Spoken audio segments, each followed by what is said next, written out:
Welcome everyone to section 7.5 on point charges. As you're aware, I've been gone for a few days, so we're going to go right back into where we were before. And we're looking at electric potential due to a single point charge. So we're looking at V in this case. What we need to know. The first, the electric potential is inversely proportional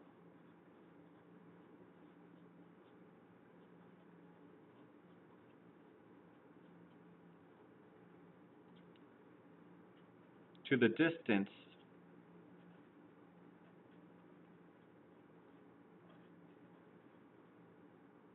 from the source point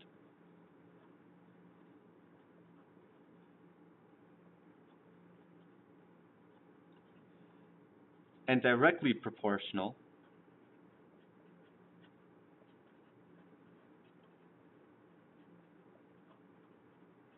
to the amount of charge producing the field.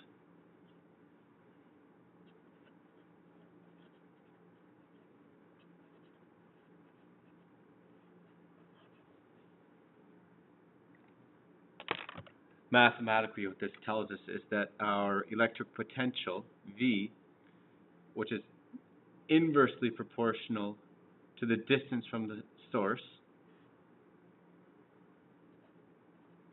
and directly proportional to the amount of charge, so K, Q, delta D.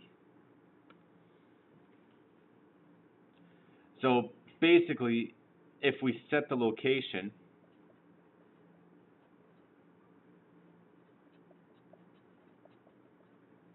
in the field, which will be delta D, and we set that equal to R, you'll have an R on the numerator, denominator. We get that our electric potential due to a single point charge V is equal to KQ all over R.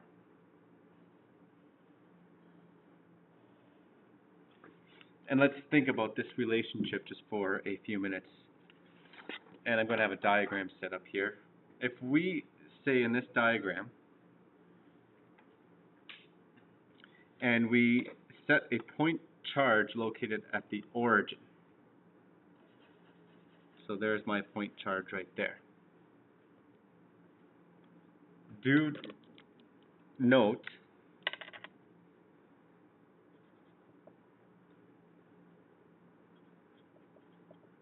that V is equal to KQ all over R. So telling us, let's say our y-axis will be represented by our potential, and we'll have our distance R along the x-axis. And let's suppose that we look at both a positive charge labeled in green there, so this is when Q is greater than 0, and when we have a negative charge, we see our electric potential, how they differ between a positive charge and a negative charge. What do we know from looking at this graph? A few things. We know that as distance increases from the origin,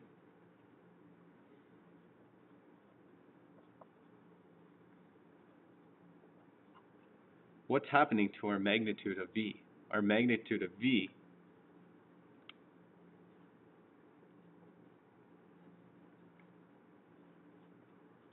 decreases.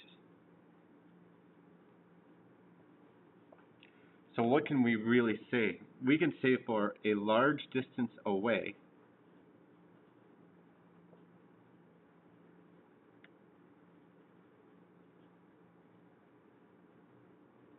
from the origin, we can say that the magnitude of V will approach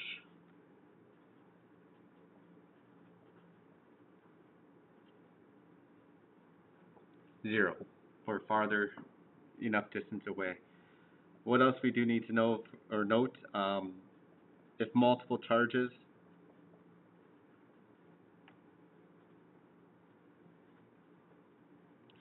at different locations are responsible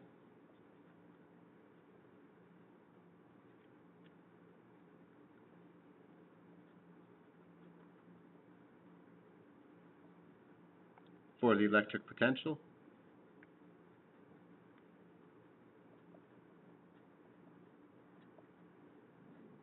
the principle of superposition applies.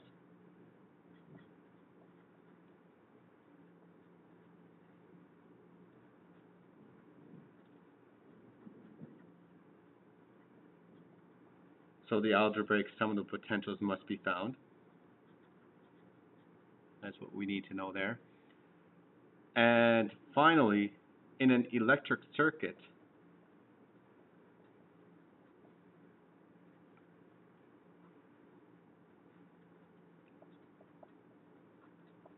Earth, otherwise known as the ground, is where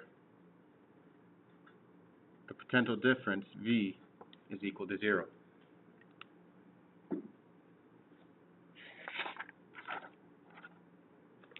All right.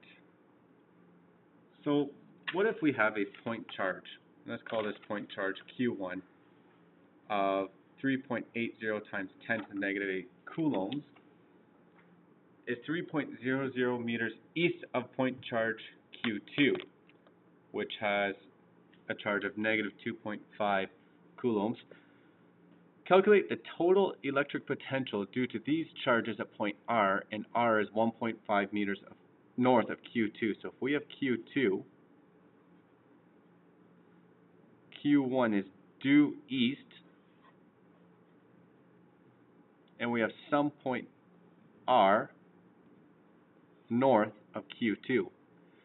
And we know that this distance is 1.5 meters. Let's call this R2 for Q2. And R1 is a distance 3.0 meters from Q2. How far is Q1 from R? Because we're calculating the potential difference at point R.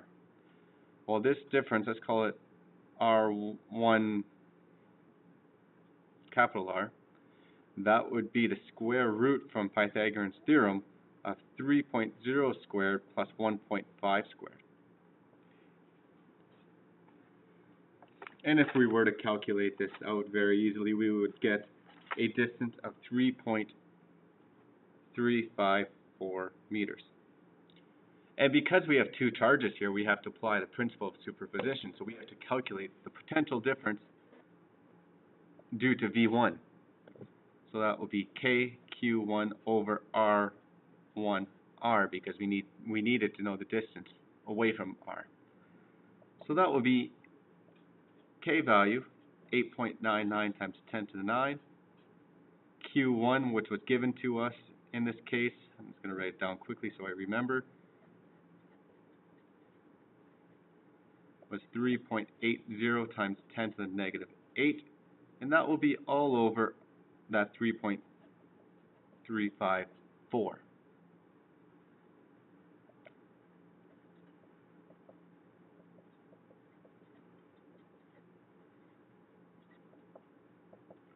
And if we punch that into a calculator, we would get 101.85 Newton meters per coulomb.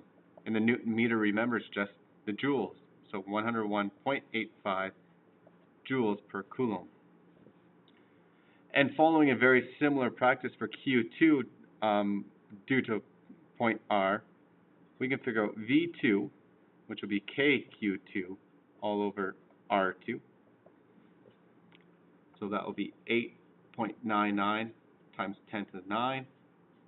And we keep the sign, so negative 2.50 times 10 to the negative 8. All of that will be over 1.5. And we calculate there, we would get negative 149.83. Because the principle of superposition applies, the vector sum is used to calculate what our total electric potential difference would be.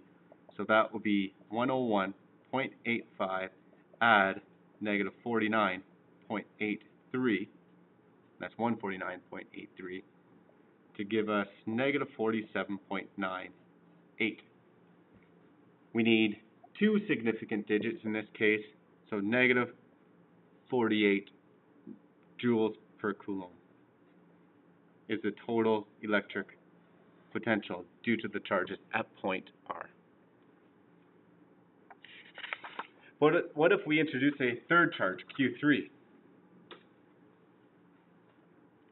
How much work is needed to move Q3 from infinity to point R? And remember, at infinity, our electric potential difference is 0 anyways. Quite simply, Vt, which was negative 48 joules per coulomb, we have Q3, which is 1.5 times 10 to the negative 12. Let's calculate our work. I'm not going to show you, I'm just going to let you know that work can be calculated in this case, and just trust me on it. Negative Q3 Vt. And subbing in those values, we would get negative 1.5 times 10 to the negative 12 multiplied with negative 48,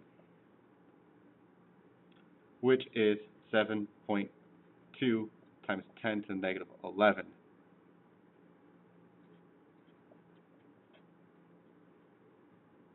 That would be joules. What does this positive work tell us? The positive sign indicates that our electric field is actually doing work on the charge to increase its kinetic energy as it approaches R.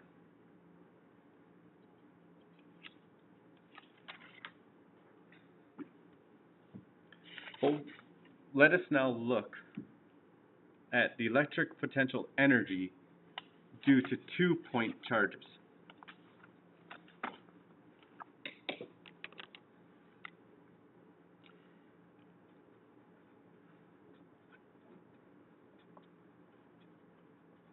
If a point charge Q1 is at a location in a field generated by Q2,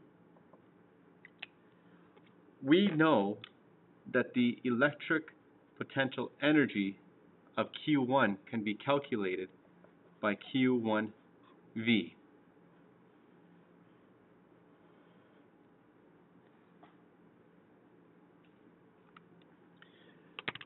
We also know that the electric potential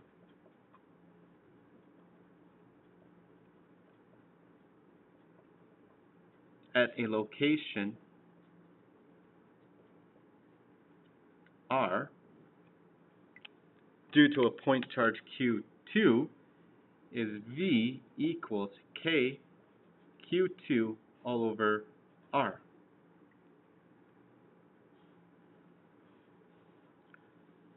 What does this tell us? Let's substitute V into the first equation.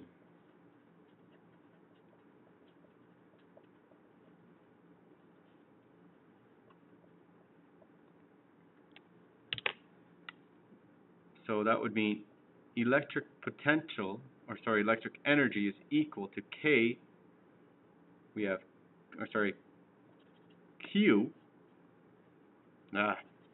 K first, Q1, Q2, all over R.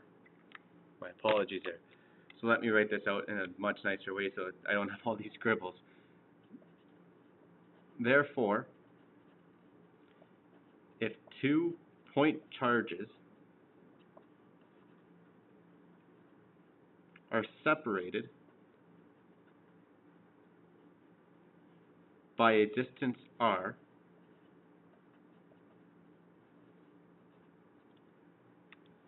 we get that our electric energy, EE, is equal to K Q1 Q2 all over R.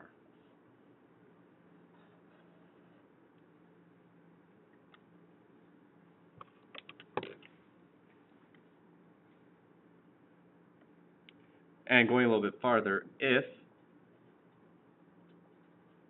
two charges are initially separated by a distance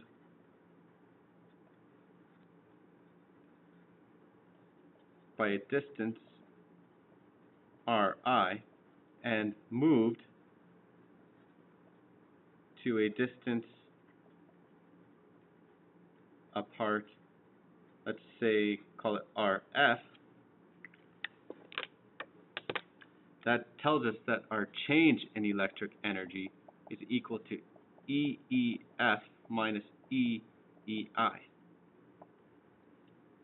So in other words, delta EE is equal to K Q1 Q2 all over Rf minus K Q1 Q2 all over Ri. And there's a couple notes that you need to know about this equation here. If the two charges are far apart,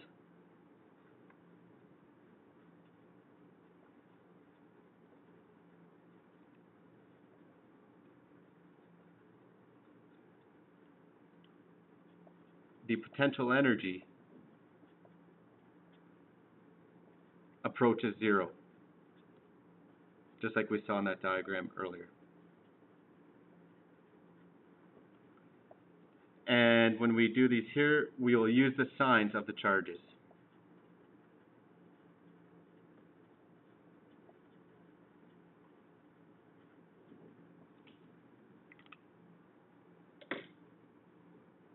Okay? So, because I want to make sure that we understand that, let's see what happens when we have 2 point charges, Q1 and Q2. They are initially far apart, and they're brought together with a final separation of 0.75 meters. And what work needs to be done to bring them together? That's what we're going to enter in this case. Because they're initially far apart, EEI is actually equal to 0 joules. We have RF, the final separation of 0.75 meters.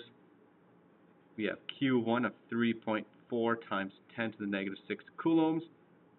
Q2, which is 4.8 times 10 to the negative 6 coulombs. We're looking to calculate work. And remember, work is the ability to do work, or energy's ability to do work. So delta EE is equal to EF minus EI. And that's just going to give us our work in this case.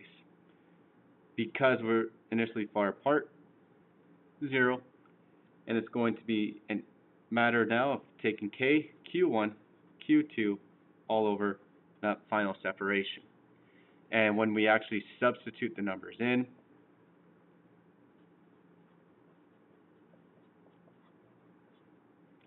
Q1, Q2 all over R, we find that the work done is 0.195.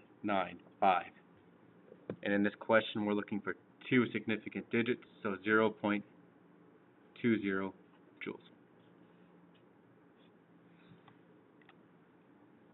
And that's everything that we need to know for point charges in this lesson.